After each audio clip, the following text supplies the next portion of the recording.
Doctor Baba Saheb Ambedkar ಬರೆದಂಥ ಸಂವಿಧಾನ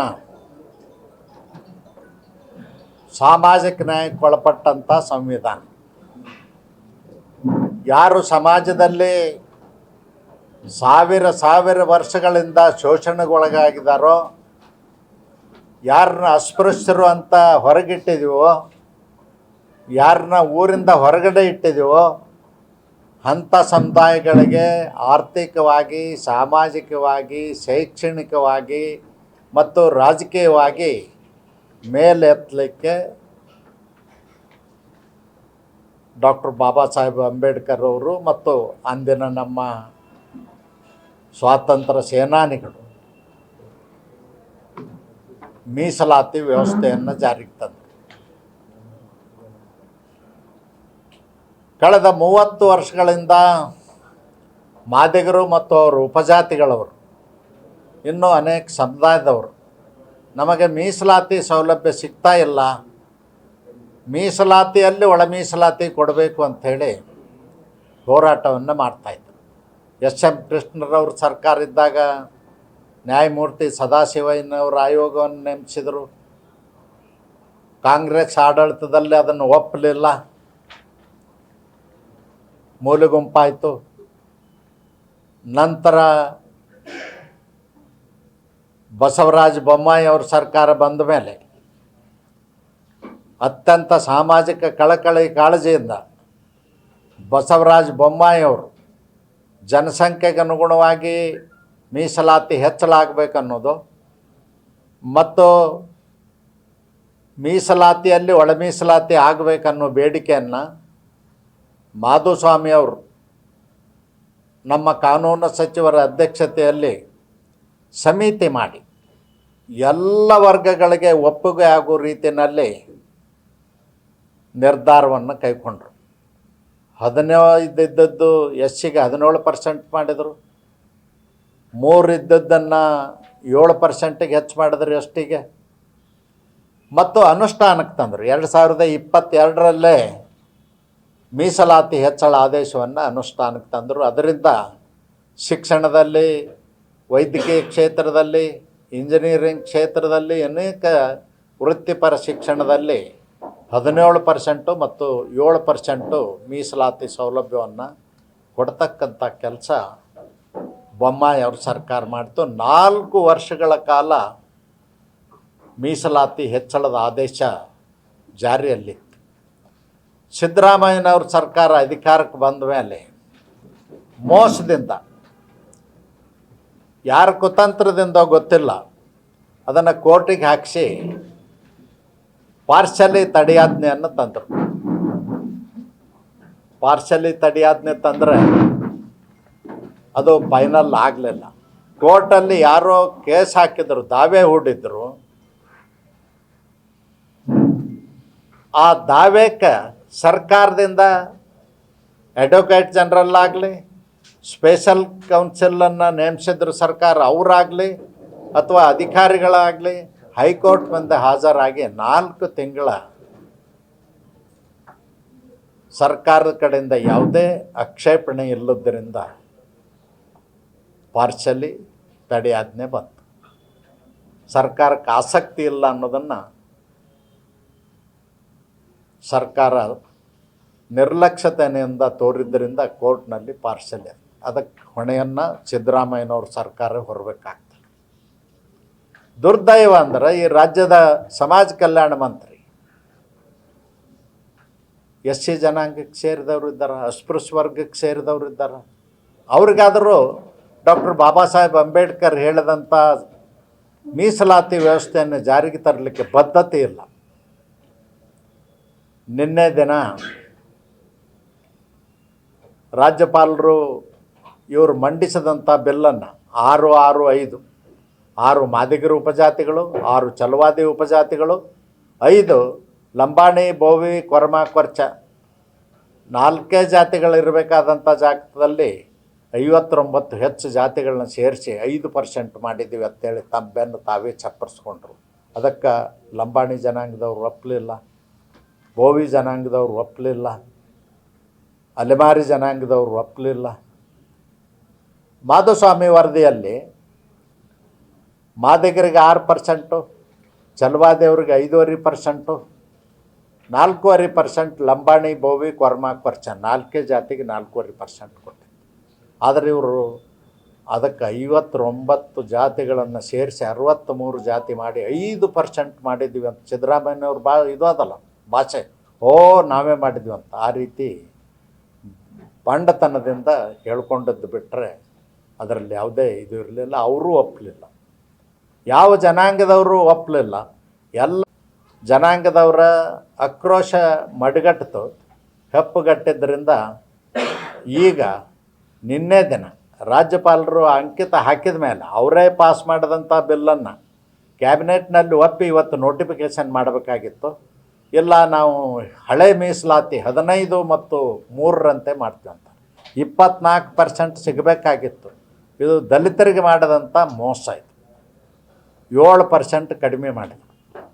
ಮತ್ತು ಸಿದ್ದರಾಮಯ್ಯನವ್ರು ಹೇಳ್ಕೊಳ್ತಾರ, ನಾ ಅಹಿಂದ ನಾಯಕ. ಅಹಿಂದ ನಾಯಕರಲ್ಲ ನೀವು, ವಿಶ್ವಾಸ ದ್ರೋಹಿಗಳು, ಕಪಟ ನಾಟಕ ಮಾಡ್ತಕ್ಕಂಥವ್ರು. ನಿಮ್ಮನ್ನು ಈ ಜನ ನಂಬಲಿಕ್ಕೆ ಸಾಧ್ಯ ಇಲ್ಲ ಸಿದ್ದರಾಮಯ್ಯನವರು. ಅದಕ್ಕೆ ನಾನು ಸರ್ಕಾರಕ್ಕೆ ಹೇಳಲಿಕ್ಕೆ ಬಯಸ್ತೇನೆ, ಈ ಕಪಟ ನಾಟಕದ ಹಿಂದೆ ಏನಿದೆ ಅಂದರೆ ಸರ್ಕಾರ ಆರ್ಥಿಕವಾಗಿ ದಿವಾಳಿಯಾಗಿದೆ. ಹೇಗಾದರೂ ಮಾಡಿ ನೇಮಕಾತಿಗಳನ್ನು ಮುಂದೂಡುವಂಥ ಇದೊಂದು ಕುತಂತ್ರದ ನಾಟಕ. ಇದು ಕುತಂತ್ರದ ನಾಟಕ ಅಲ್ಲದೆ ಮತ್ತೇನೂ ಅಲ್ಲ. ನಿನ್ನೆ ಕ್ಯಾಬಿನೆಟ್ನಲ್ಲಿ ಚರ್ಚೆ ಆಗ್ತದೆ. ನಾವು ಬಿಲ್ ಪಾಸ್ ಮಾಡಿದ್ರೆ ಏನಾಯ್ತು, ರಾಜ್ಯಪಾಲರು ಅನುಮೋದನೆ ಮಾಡಿದ್ರೆ ಏನಾಯಿತು, 1 ವರ್ಷ ಮುಂದೆ ಹುಡುಗಿಬಿಡೋನು, 1 ವರ್ಷ ನೋಟಿಫಿಕೇಷನ್ನೇ ಮಾಡೋದು ಬೇಡ. ಎಂಥ ದ್ರೋಹದ ಚರ್ಚೆ ಇದು.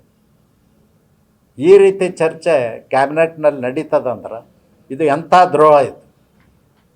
ಅದಕ್ಕೆ ನಾನು ಹೇಳಲಿಕ್ಕೆ ಬಯಸ್ತೇನೆ, ಸಿದ್ದರಾಮಯ್ಯನವರೇ ಕೂಡಲೇ ಸರ್ವ ಪಕ್ಷದ ಸಭೆ ಕರೀರಿ, 101 ಜಾತಿಯ ಮುಖಂಡರನ್ನ ಕರೀರಿ, ವಿಧಾನಸೌಧ ಕಾನ್ಫರೆನ್ಸ್ ಹಾಲಲ್ಲಿ ಇದರ ಚರ್ಚೆ ನಡಿಬೇಕು. ಇರದಿದ್ದರೆ ಇದರ ಘೋರ ಪರಿಣಾಮ ನೀವು ಅನುಭವಿಸ್ಬೇಕಾಗ್ತದೆ. ನೆನಪು ಮಾಡಿಕೊಡ್ತೀನಿ, ಸಿದ್ದರಾಮಯ್ಯನವ್ರಿಗೆ 2018ರಲ್ಲಿ ಸೋತಾಗ ಈ ರಾಜ್ಯದಲ್ಲಿ ಒಳ ಮೀಸಲಾತಿ ಕೊಡದೇ ಇರೋದಕ್ಕಾಗಿ ಈ ರಾಜ್ಯದ ಮಾದಿಗರು ನನಗೆ ಓಟ್ ಹಾಕಲಿಲ್ಲ, ಲೆಫ್ಟ್ನವ್ರು ನಮಗೆ ಓಟ್ ಹಾಕಲಿಲ್ಲ. ಅದಕ್ಕಾಗಿ ನಾನು ಸರ್ಕಾರ ಹೋಯ್ತು ಅಂತ ಸೋನಿಯಾ ಗಾಂಧಿ, ರಾಹುಲ್ ಗಾಂಧಿಗೆ ವರದಿ ಕೊಟ್ಟಿರಲ್ಲ. ನೆನಪು ಮಾಡಿಕೊಡಕ್ಕೆ ಬಯಸ್ತೇನೆ. ನೀವು ವರದಿ ಕೊಟ್ಟಿರಿ, ಇನ್ನು ಮುಂದೆ ರಾಜ್ಯದಲ್ಲಿ ನೀವು ಓಡಾಡೋದು ಕಷ್ಟ ಆಗ್ತದೆ. ಅದಕ್ಕೆ ನಾನು ಸಿದ್ದರಾಮಯ್ಯನವ್ರಿಗೆ ಹೇಳ್ತೇನೆ, ಮತ್ತು ನಮ್ಮ ಸಮುದಾಯದ ಪೌರ ಕಾರ್ಮಿಕರಿದ್ದಾರೆ, ಎಚ್ಚರಿಕೆಯನ್ನು ಕೊಡ್ತೇನೆ. ಪೌರ ಕಾರ್ಮಿಕರು ನಿಲ್ಲಿಸಿದ್ರು ಕೆಲಸ ಅಂದ್ರೆ ನೀವು ವಿಧಾನಸೌಧದಾಗ ಕೂಡ್ಲಿಕ್ಕೆ ಆಗೋದಿಲ್ಲ. ಪೌರ ಕಾರ್ಮಿಕರು ಸಾವಿರ ವರ್ಷದಿಂದ ಅಸ್ಪೃಶ್ಯತೆಗೊಳಗಾದವರು, 100 ವರ್ಷದಿಂದ ಕುಟುಂಬಗಳು ಪೌರ ಕಾರ್ಮಿಕ ಕೆಲಸನೇ ಮಾಡಿ ಬದುಕ್ತಾ ಇದ್ದಾರೆ. ಬೇರೆಯವರ ಮಲಮೂತ್ರವನ್ನು ಸ್ವಚ್ಛ ಮಾಡಿ ಕೈಯಿಂದ ತೆಗೆದು ಬದುಕ್ತಾ ಇದ್ದಾರೆ. ಅವ್ರ ಮಕ್ಕಳಿಗೆ ನ್ಯಾಯ ಸಿಗಬೇಕಲ್ಲ. ಅಲೆಮಾರಿಗಳು ಊರೂರು ಇವತ್ತಿಗೂ ಭಿಕ್ಷಾಟನೆ ಮಾಡಿ ಜೀವನ ಮಾಡ್ತಾ ಇದ್ದಾರೆ.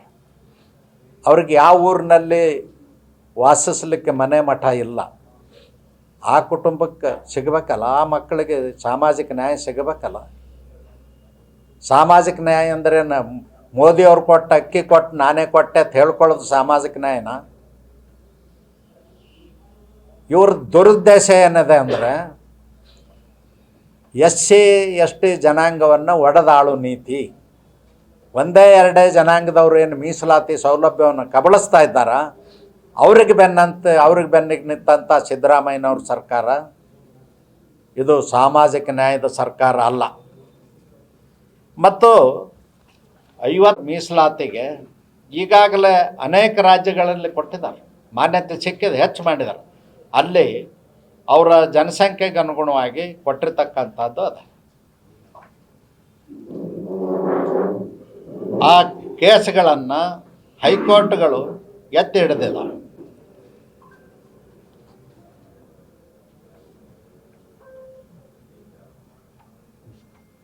ಹೈಕೋರ್ಟ್ನಲ್ಲಿ ಯಾರು ಕಾಂಗ್ರೆಸ್ಸನ್ನ ಕೃಪಾ ಪೋಷಿಸಿದ್ರು 56% ಆಗಬಾರ್ದು ಅಂತ ಹೋಗಿದ್ರಲ್ಲ, ಅವಾಗ ಸರ್ಕಾರ ತನ್ನ ವಾದವನ್ನು ಮಂಡಿಸಬೇಕಾಗಿತ್ತು. ಸಮರ್ಪಕವಾಗಿ ವಾದ ಮಂಡಿಸಿದ್ರೆ ಖಂಡಿತವಾಗಿಯೂ ಕೋರ್ಟು ಯಾವತ್ತೂ ಕೂಡ ಇಲ್ಲ. ಮತ್ತು ಜನಸಂಖ್ಯೆಗೆ ಅನುಗುಣವಾಗಿ ಮೀಸಲಾತಿ ಕೊಡ್ತಕ್ಕಂಥದ್ದು ಸಂವಿಧಾನದ ಆಶೆ ಅದ. ಸಂವಿಧಾನದ ಆಶೆಗೆ ಅನುಗುಣವಾಗಿಯೇ ಮಾಡಿದ್ದದು. ಅದಕ್ಕೆ ನಾನು ಈ ಸಂದರ್ಭದಲ್ಲಿ ಇಷ್ಟೇ ಹೇಳಲಿಕ್ಕೆ ಬಯಸ್ತೇನೆ, 56,432 ಹುದ್ದೆಗಳನ್ನೇನು ನೇಮಕಾತಿ ಮಾಡಲಿಕ್ಕೆ ರೆಡಿಯಾಗಿದೆ, ಅದು 17%, 7% ಮೀಸಲಾತಿ ಒಳಗೇ ಆಗಬೇಕು. ಅದೇ ರೀತಿ ಸಿಗಬೇಕು. ಮತ್ತು ಒಳ ಮೀಸಲಾತಿ ಆಶೆಗೆ ಅನುಗುಣವಾಗಿ ಆಗಬೇಕು. ಇರದಿದ್ದರೆ ನಿಮ್ಮನ್ನು ರಸ್ತೆ ಮೇಲೆ ಓಡಾಡಲಿಕ್ಕೂ ಬಿಡೋದಿಲ್ಲ ಅನ್ನೋ ಎಚ್ಚರಿಕೆಯನ್ನು ಕೊಡ್ತೇನೆ. ಅವರೇ ಮಾಡಿದ್ರು.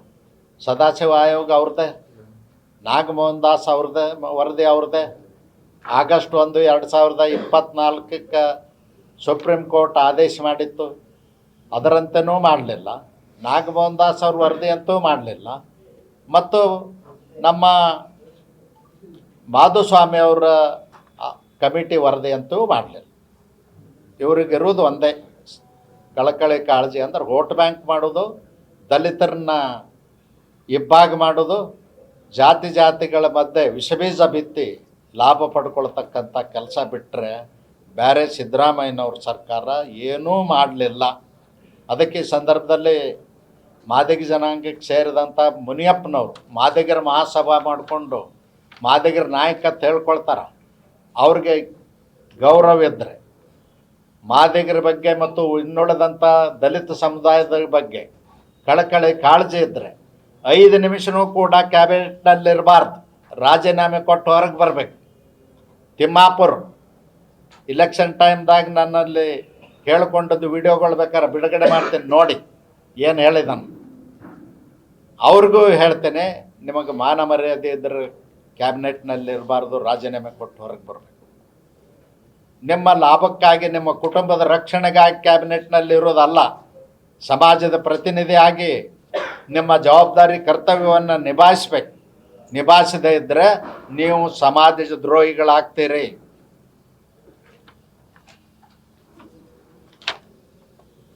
ಈ ಒಳ ಮೀಸಲಾತಿ ಜಾರಿಯನ್ನು ಈಗಾಗಲೇ ನಮ್ಮ ನೆರೆ ರಾಜ್ಯ ಆಂಧ್ರ ಪ್ರದೇಶ, ತೆಲಂಗಾಣದವರು ಮಾಡಿದ್ದಾರೆ, ಬೇರೆ ಬೇರೆ ರಾಜ್ಯಗಳವರು ಮಾಡಿದ್ದಾರೆ. ಎಲ್ಲೆಲ್ಲಿ ಬೇಡಿಕೆ ಇತ್ತು ಆಯಾ ರಾಜ್ಯಗಳಲ್ಲಿ ಸುಪ್ರೀಂ ಕೋರ್ಟ್ ಆದೇಶ ಬಂದ ಮೇಲೆ ಎಲ್ಲರೂ ಕೂಡ ಜಾರಿಗೆ ತರ್ತಕ್ಕಂಥ ಕೆಲಸವನ್ನು ಮಾಡಿದ್ದಾರೆ. ಅದಕ್ಕೆ ನಾನು ಮತ್ತೆ ಆಗ್ರಹ ಮಾಡ್ತೇನೆ, ಕೂಡಲೇ ಸರ್ವಪಕ್ಷದ ಸಭೆಯನ್ನು ಕರಿಬೇಕು. ವಿಧಾನಸೌಧದ ಬ್ಲ್ಯಾಂಕೆಟ್ ಹಾಲ್ನಲ್ಲೇ ಚರ್ಚೆ ಆಗಬೇಕು, ಕಾನ್ಫರೆನ್ಸ್ ಹಾಲ್ನಲ್ಲೇ ಚರ್ಚೆ ಆಗಬೇಕು. Yes sir, thank you. ಹೋರಾಟಗಾರರ ಜೊತೆಯಲ್ಲಿ ತಾವು ಬೆನ್ನೆಲುಬಾಗಿ ನಿಂತು ಸಾಮಾಜಿಕ ಕಳಕಳಿ ಕಾಳಜಿಯಿಂದ ವರದಿ ಮಾಡಿರ್ತಕ್ಕಂಥದ್ದು ಭಾಳ ದೊಡ್ಡ ಶಕ್ತಿ ತಂದುಕೊಟ್ಟಿದೆ. ಅದಕ್ಕೆ ನಿಮಗೆ ಧನ್ಯವಾದ ಹೇಳ್ತೀನಿ. ಮುಂದೆಯೂ ಕೂಡ ಈ ಜಯ ಸಿಗುವವರೆಗೂ ನಿಮ್ಮ ಸಹಕಾರ ಇರಬೇಕು ಅಂತ ಕೈ ಮುಗಿದು ಪ್ರಾರ್ಥನೆ ಮಾಡ್ತೀನಿ. Yes sir.